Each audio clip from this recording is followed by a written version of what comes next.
Eu assisti algumas vezes o programa Raul Gil e nesse programa havia um quadro chamado Para quem você tira o chapéu? Se a pessoa mencionada fosse um bom exemplo, então o convidado tiraria o chapéu. Caso contrário, não.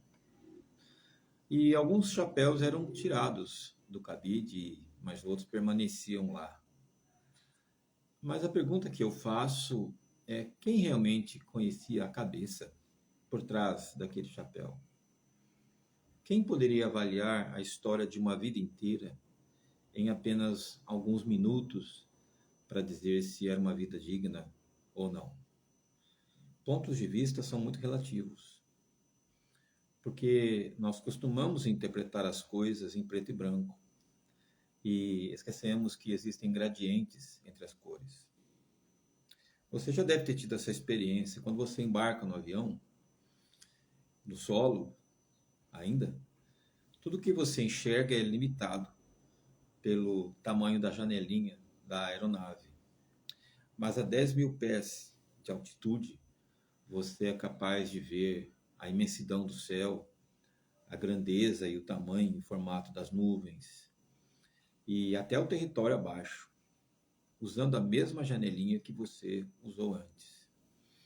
Então é preciso aprender a pensar de uma forma mais elevada, de uma forma mais ampla, mais abrangente. Porque nem sempre o que você pensa representa a verdade total. Você pode estar pensando sob a influência de algum viés particular. No Antigo Testamento tem uma história interessante de um profeta e o seu ajudante. O ajudante vê o exército inimigo se aproximando e ele fica apavorado com medo. Ele começa a gritar de medo.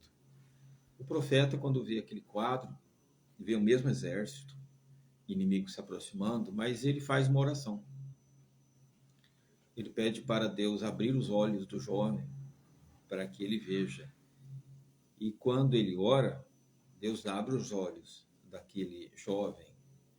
E o jovem vê milhares e milhares de anjos poderosos que estão atrás das linhas inimigas.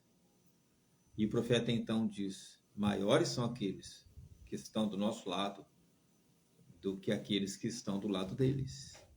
A força deles se foi. A nossa força acabou de chegar. Mude sua perspectiva.